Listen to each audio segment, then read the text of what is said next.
Chers amis, bonjour. Nous sommes le vendredi 26 janvier 2024. Il est 10 heures. Quelques news de l'Arménie, de l'Artsakh et de la diaspora arménienne. Il y a 2 jours, je vous avais présenté la carte de vœux de l'ambassade d'Arménie à Paris qui m'avait été adressée, ainsi qu'à mon association Arménia.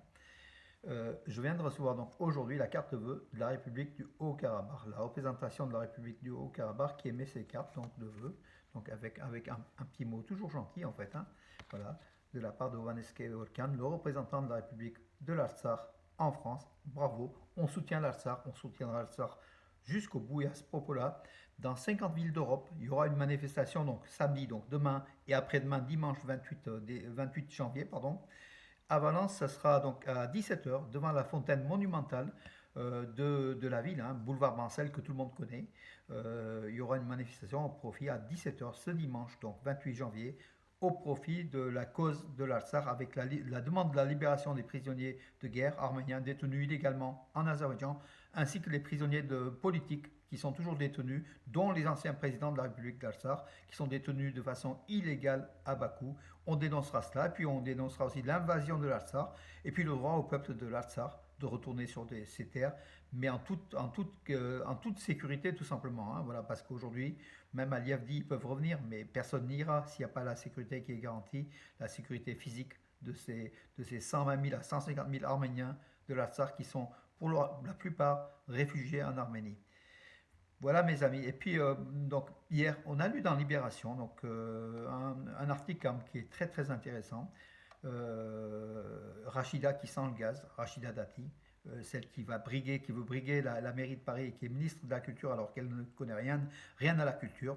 Elle est que du monde du bling bling, bling bling. Justement, le monde du bling bling, Bakou offre du bling bling à tous ceux qui défendent sa propagande tout simplement. Et Rachida Dati fait partie de ces personnalités françaises qui défendent la cause injuste de l'Azerbaïdjan, qui est un pays dictatorial comme on le sait. Voilà, donc en fait, Libération a fait un article là-dessus. Libération affirme que Rachida Dati a ainsi omis de déclarer au Parlement européen plusieurs voyages en Azerbaïdjan. Bien sûr, elle n'est pas à une erreur près. Elle qui a quand même des affaires, donc elle est mise en examen, je crois. Enfin, en tout cas, elle a des affaires juridiques avec Renault. Et puis, justement, cet état gazier du Caucase, l'Azerbaïdjan qui est cher à Rachida Dati. Elle entretient d'ailleurs des relations personnelles avec Meriban Alieva, l'épouse du dictateur Aliyev.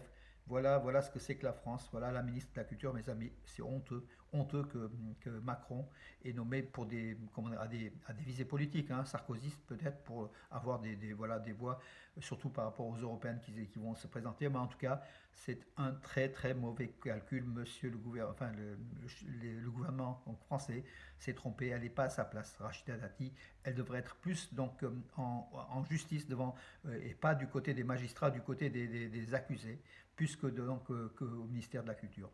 Voilà mes amis, de toute façon nous on ne votera pas, on sanctionnera, moi personnellement je sanctionnerai tout vote pour Rachida Dati, elle ne mérite pas les honneurs de la République, elle est pas vraiment, elle ne défend pas la République, elle défend que ses propres intérêts, le bling bling et puis tout le reste, et puis en plus elle est là pour, comment dirais-je, pour un petit peu pour contrer tout le monde avec ses déclarations un petit peu à l'emporte-pièce qui sont gratuites mais qui font beaucoup mal à ses adversaires qui ne sont pas sur le même plan d'égalité au niveau des discussions politiques. Voilà mes amis, sanctionnons Rachida Dati en tout cas. Nous les Arméniens on sait pour qui on peut voter, on sait pour qui on peut avoir confiance.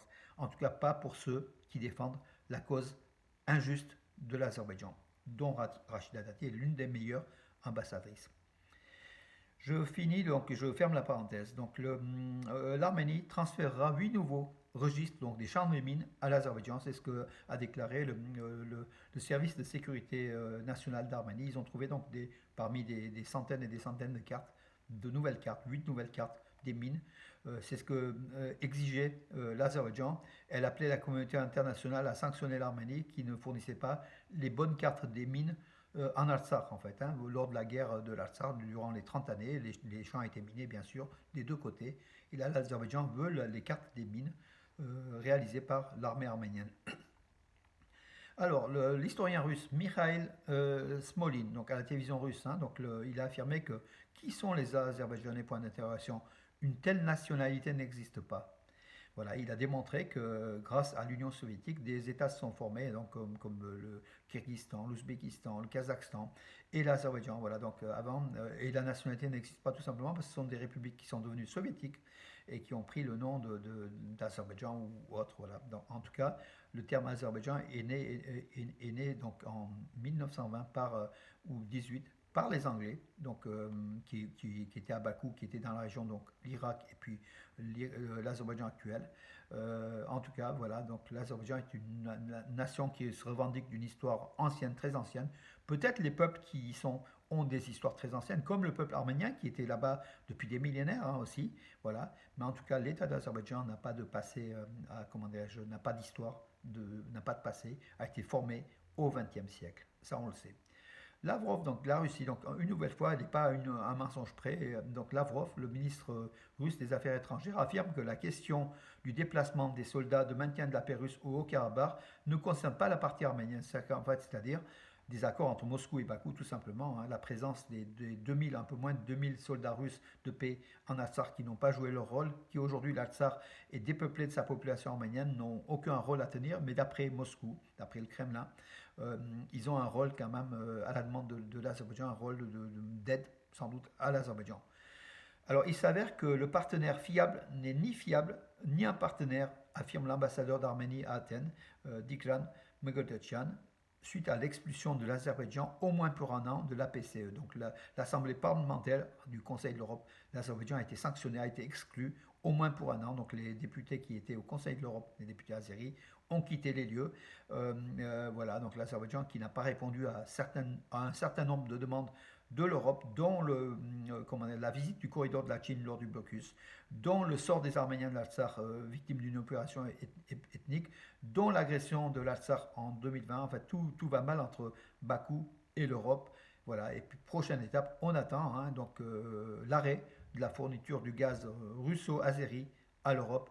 Van der Leyen doit avoir les oreilles qui sifflent en ce moment de toute façon avec cette sanction du Conseil de l'Europe contre l'Azerbaïdjan. Je pense qu'elle est visée, Van der Leyen est visée. Je pense que ses collègues de députés européens vont lui faire rappeler tous les jours donc, ce qu'elle a affirmé, que l'Azerbaïdjan est un pays fiable en étant à Bakou, en étant reçu avec les honneurs par Aliyev pour quelques mètres cubes de gaz, tout simplement. Voilà. Il faut que l'Europe arrête cette fourniture de gaz russe par l'Azerbaïdjan, parce que la quantité fournie à l'Europe est supérieure à la quantité disponible d'extraction de l'Azerbaïdjan, tout simplement. Donc ça veut dire que ce sont des pipelines, du gaz qui arrive de la Russie, qui se dirige vers l'Europe et qui contourne les sanctions européennes. Mais ça, tout le monde le sait. Voilà. En Arménie, la pauvreté a été considérablement réduite en 2023, a affirmé le ministre arménien de l'économie, donc Van Kelopian, qui a affirmé que la pauvreté en 2023 a été réduite donc de façon très très importante. Le taux de 26,5% est devenu 24,8%. La pauvreté a diminué par rapport à 2023, par rapport à 2022, hein, voilà. Augmentation des emplois, donc aussi, donc c'est aussi l'une des conséquences de la diminution de la pauvreté en Arménie. L'économie arménienne qui marche très très fort, grâce, il faut le dire aussi, hein, à la Russie, malheureusement, enfin voilà, l'arrivée des Russes en Arménie qui ont créé des entreprises qui développent l'Arménie, et puis le marché donc de l'Union économique eurasienne, c'est 60% de la production en fait du marché de l'Arménie, voilà, bien avant l'Union européenne. L'Union européenne qui a ouvert ses portes aux produits laitiers et puis à base de l'Arménie. Donc voilà une bonne décision, mais pas à pas, l'Arménie va se rapprocher de l'Union européenne pour essayer d'être moins sous l'emprise, sous la dictature de la Russie. La période de détention des dirigeants de l'Artsakh, donc illégalement détenus, j'en ai parlé tout à l'heure, et c'est pour ça aussi qu'on va manifester dimanche, détenus en Azerbaïdjan, a été prolongée de 4 mois, de façon arbitraire, bien sûr. Le tribunal azéri à Bakou a décidé de prolonger encore de 4 mois la détention des 8 dirigeants de l'Artsakh, de la République de l'Artsakh, illégalement arrêtés et détenus donc, à Bakou.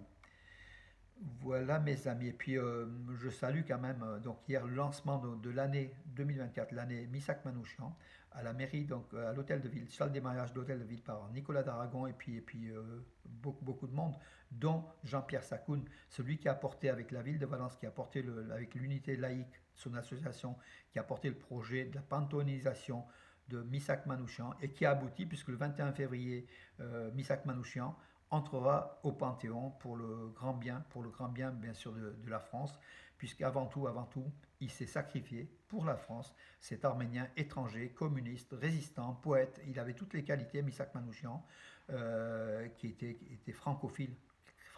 Sa dernière lettre, le jour de sa mort, était écrite d'ailleurs en français et signée Michel. Donc c'est aussi toute la dimension des Arméniens qui sont quand même francophiles, qui ont donné beaucoup à ce pays, et ce pays-là rend, puisqu'à travers la panthéonisation de Missak Manouchian, c'est pas la communauté, parce que l'esprit communautariste, il faut l'enlever, c'est les Arméniens de France, ou les Français d'origine arménienne plutôt, qui sont ainsi honorés par la République, puisqu'en fait, c'est très très symbolique, hein, c'est très important, tout simplement. Voilà. Et le jour justement de la panthéonisation, le 21 février prochain, la ville de Valence, au théâtre de la ville de Valence, donc on aura du direct, donc après 17 h sans doute, voilà, de cette panthéonisation que vous pouvez peut-être suivre aussi à travers les chaînes de télévision arméniennes. Hier soir, donc au centre du patrimoine arménien, Jean-Pierre Sakoun, le président donc l'unité laïque, voilà, a expliqué le processus de panthéonisation de Missak Manouchian. Il y avait aussi Laurent Kupferman qui a panthéonisé, qui était à la base de la panthéonisation de Joséphine Baker. Voilà.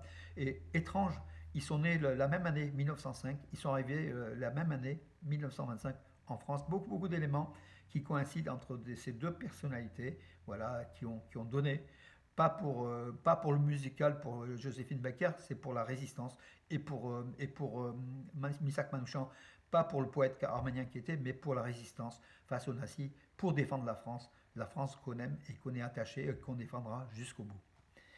Voilà mes amis pour aujourd'hui. Je vous donne rendez-vous à demain et bonne journée. Demain après-demain à Valence, le marché de la truffe, du vin et du chocolat au palais de Jacques Chirac et avec notre ami Georges Rascan qui va l'inaugurer à partir de midi. Donc midi on sera au palais justement des congrès au Jacques Chirac à Valence.